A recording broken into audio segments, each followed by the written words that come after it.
Chapter 3. The Heir. The boy had been waiting for this day to come his entire life. From the day he had first wobbled onto a toy broomstick, a gift from his Aunt Hermione and Uncle Ron on his first birthday, his whole family had been ecstatically awaiting his debut at Hogwarts. James knew in his gut that today was the day as he saw Elucus, the family owl, flying a few meters from the windowsill, letter clutched in her strong beak. Elucus landed clumsily on the window, sending her snowy feathers into a flurry all over the kitchen. James chuckled to himself, taking the letter from her beak and giving her a loving pat of thanks and brushing a few of the feathers off his toast. In that moment, James's mother made her way down the stairs, eyes widening upon seeing the letter. "By God, James, it seems your letter is finally here." Jenny ruffled her son's sloppy black hair, squeezing his shoulder gently. "Harry, dear, where are you? Did you hear?" Jenny proceeded to pull her husband down the stairs after her, catching her foot slightly and causing her husband to smile gently. "After all these years, still clumsy around me," Harry whispered to his wife, causing her to blush and slap his arm playfully.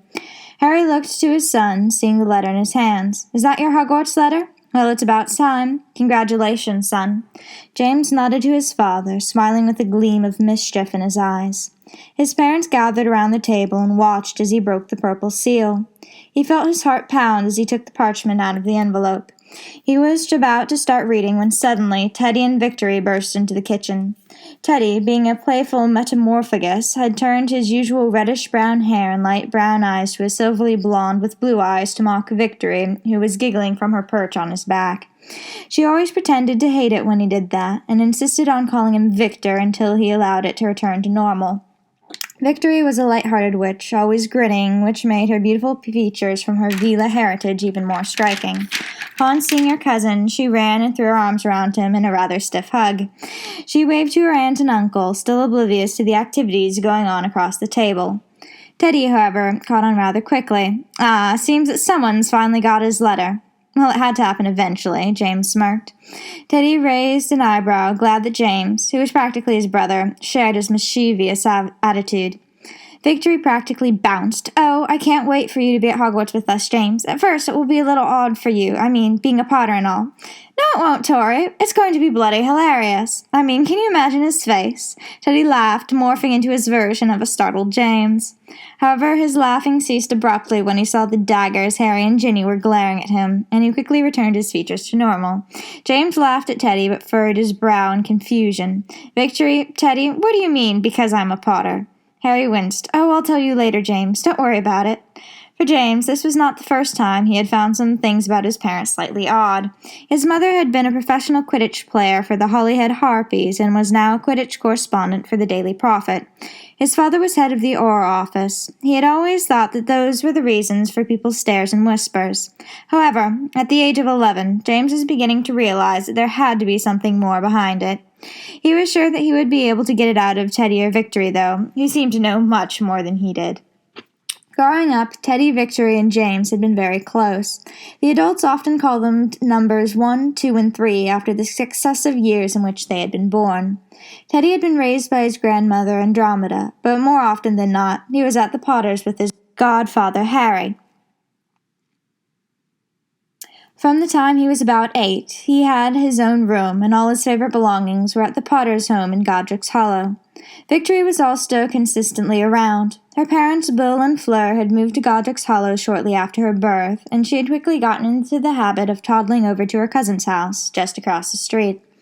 Growing up, James had loved the busy feeling of their house. Despite having two of his own siblings, Albus and Lily, the house always felt empty when it wasn't filled with extraneous family members. Of course, his younger cousins Rose and Hugo, son and daughter of his Uncle Ron and Aunt Hermione, were always around.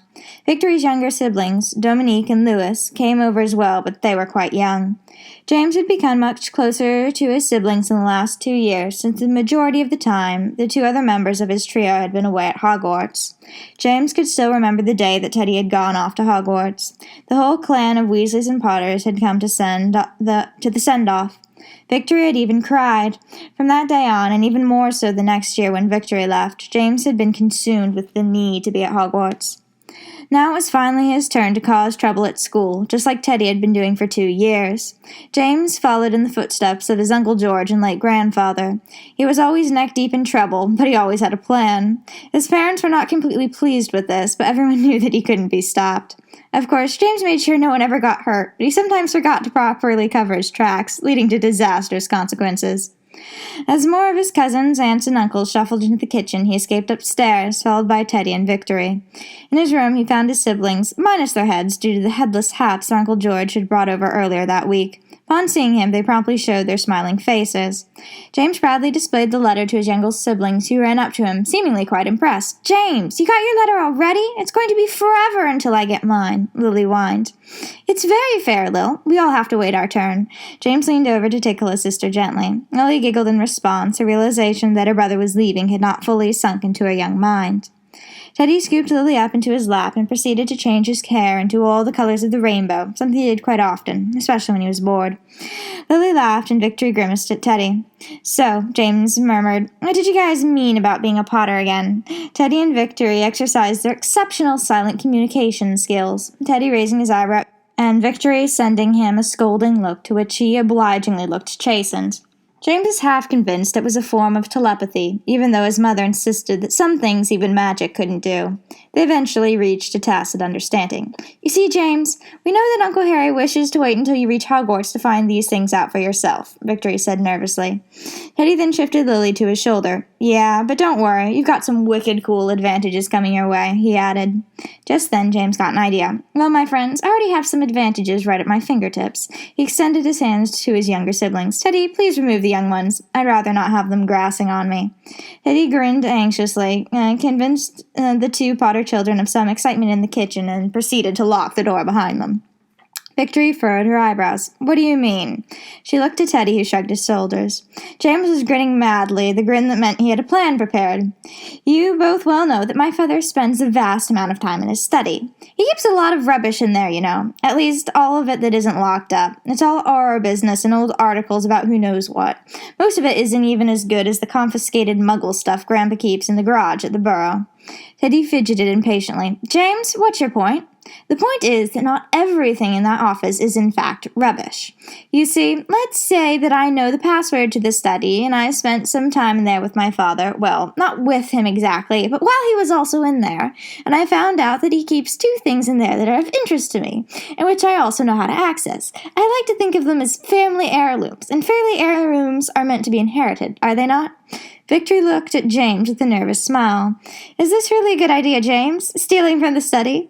Teddy stood looming over her and gave her shoulders a squeeze. "Come on, Tori, live a little. Whatever he's going on about is his rite of passage, his last chance of rebellion. He's thought this through and we're going to be fine." At his touch, Victory visibly relaxed. "All right, James, get on with it." James overpoured with excitement. "With your help, I'm going to take the Marauder's map and the invisibility cloak with me to Hogwarts." Teddy squeezed Victory's hand, and she squeezed back, pondering the offer. James could tell how nervous this made his cousin and even his godbrother. He sat waiting for an answer, knowing it would be best for them to decide on their own if he wanted the right result. They whispered back and forth, and James could tell that Teddy was starting to feel more confident about the idea, but Victory still needed a little convincing. Teddy had a significant influence on her, and James knew that she would most likely swing his way in the end. Victory let out a sigh. "Okay, James, we're in, but you better have one hell of a plan." James clasped his hands together, leaning in to whisper, "Excellent."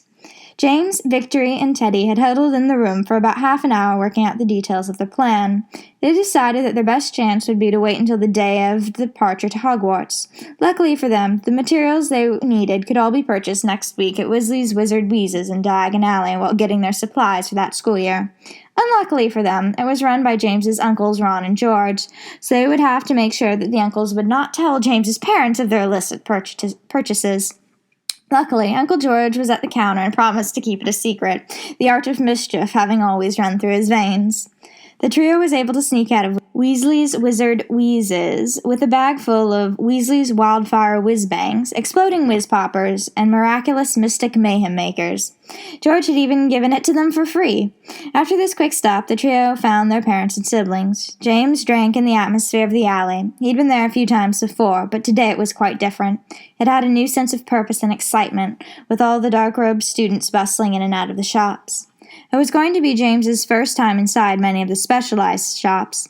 These shops had been unnecessary just a few weeks before. They stopped at Madame Malkin's robes for all occasions, while he was fitted by a hovering tape measure and pins that didn't seem to take a liking to him.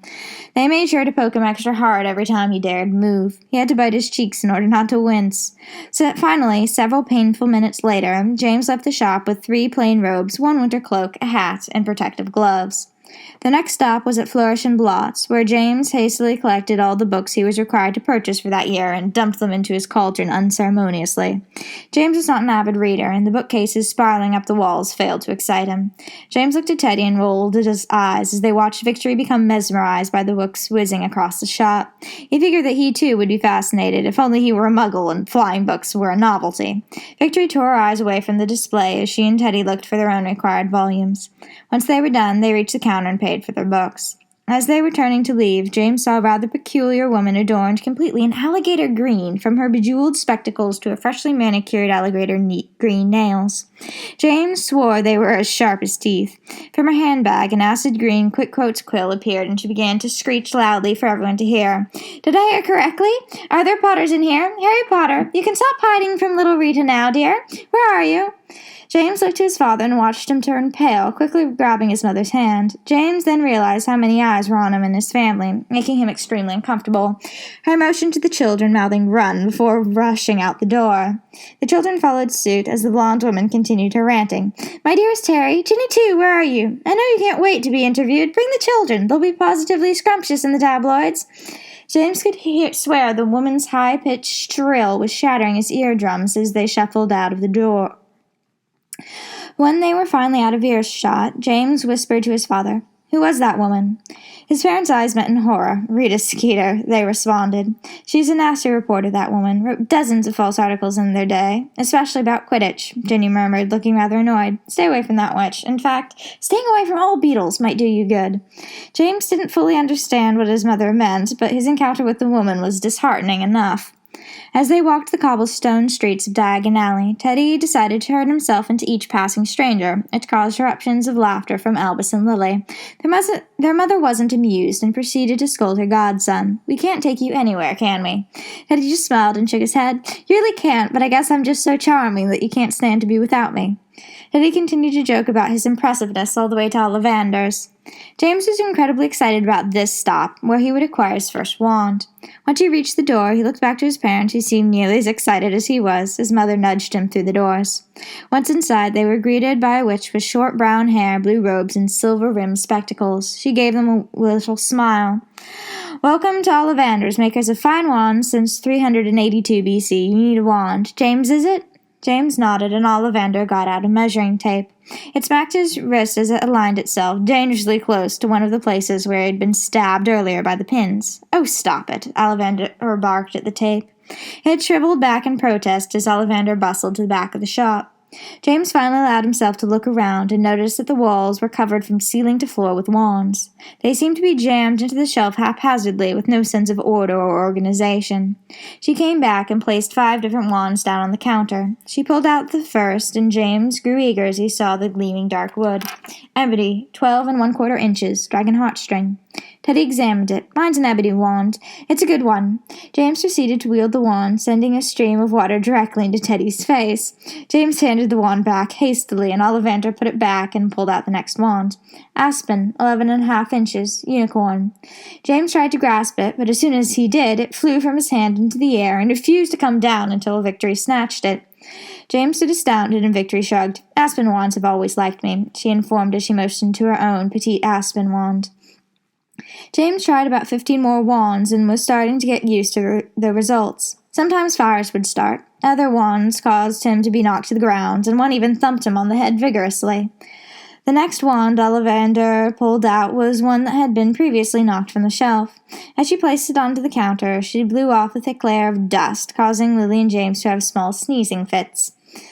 Rowan, 12 3/4 inches, phoenix tail feather. Once in his hands, James examined it carefully. The wand was light and had an intricate handle. The wood swirled golden and dark brown, resembling a marble cake. He gripped it and shut his eyes, expecting the whole room to fall into discord. When he opened his eyes, a bright glow was being cast from the wand, sending out a blazing heat that illuminated the room.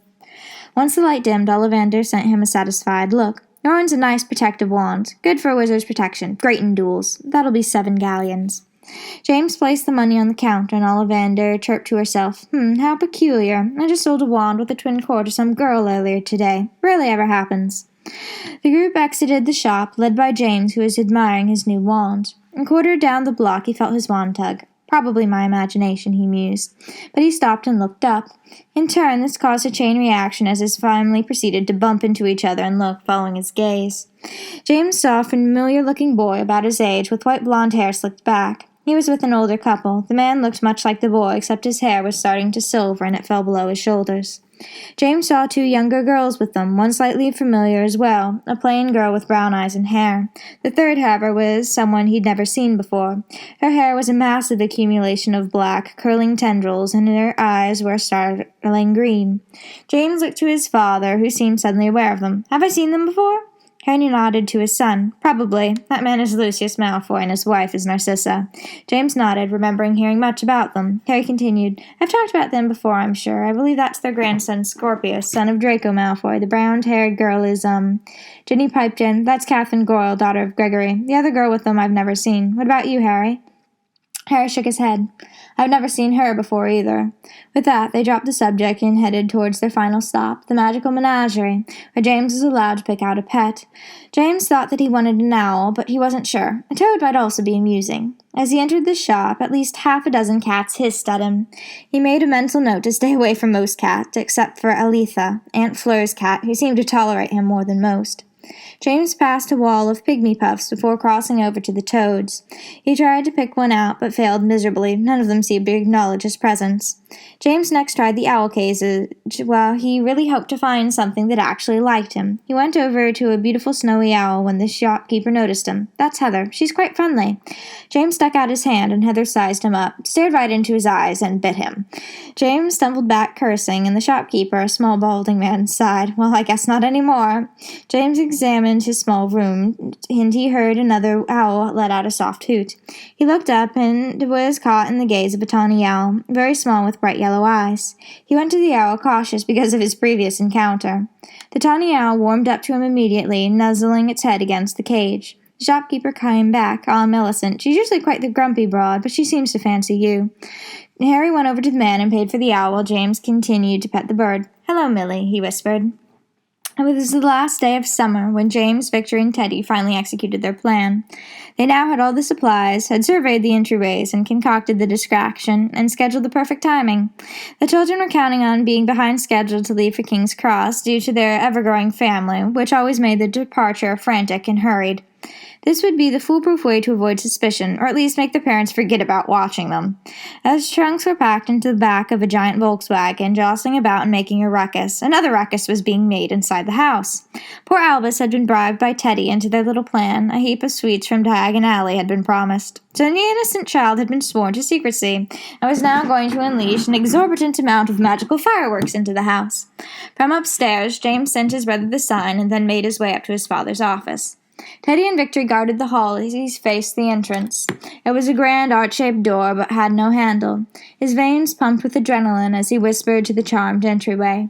He racked his brain for the right phrase. The password was changed every few months until he remembered the most recent one. "Wighead, 27, James murmured. To his relief, the doorway seemed to shimmer, becoming slightly translucent, and he knew that was his cue to enter.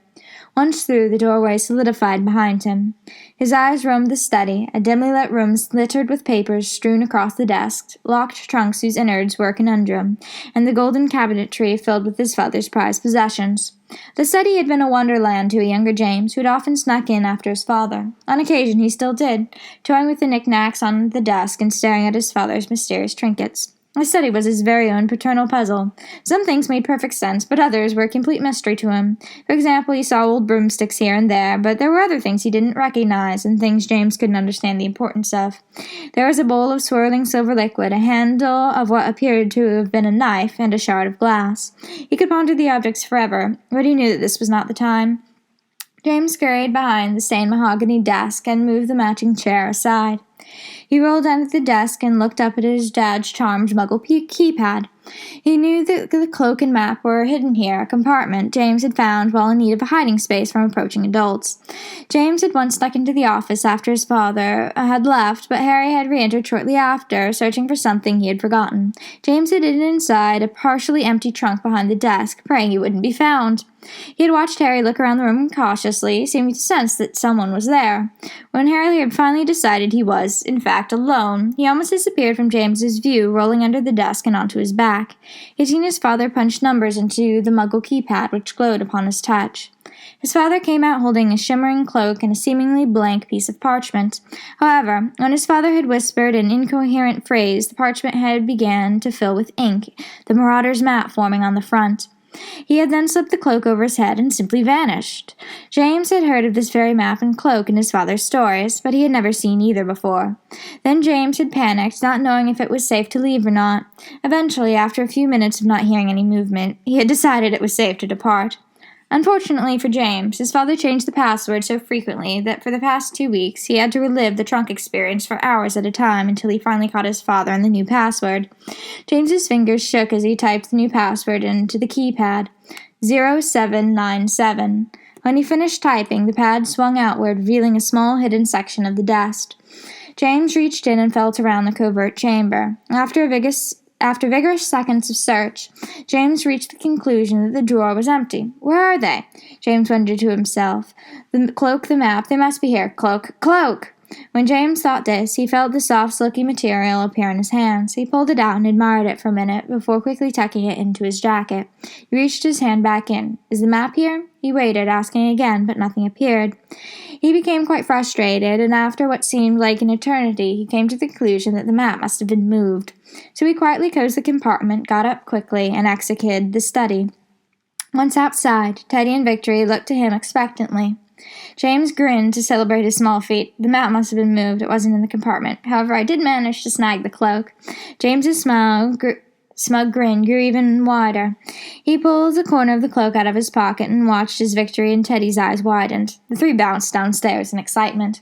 As the trio made their way downstairs, they saw the mess their plan had left in its wake. 2 dragons made of fire were currently demolishing the living room, and firecrackers exploded repeatedly in the kitchen. James saw a cat made of fire chasing a screaming Lily in circles around Aunt Fleur and Uncle Bill. Fleur, Bill, Harry, Ginny, and Andromeda ran, or hobbled in Andromeda's case, around feverishly attempting to charm the incendiary tricks into submission. After about 10 minutes, the last exploding whiz-popper had been diminished. Everything was fairly intact, other than some slightly scorched clothing and a small flame coming from Andromeda's hat. Augumenti, she hissed, scowling as a stream of water put out the smoking hat. While the Potter children laughed, their mother did not think this was funny at all. Ginny's face turned as red as her hair. She sent out a look that translated roughly into, "All of you tell me who's responsible this instant." Begrudgingly, Albus stepped forward, looking quite dejected as the older children pointed him out as well. Before he could receive his punishment, Teddy whispered in his ear, making him nod and smile briefly before being shoved into the unforgiving custody of his angry mother.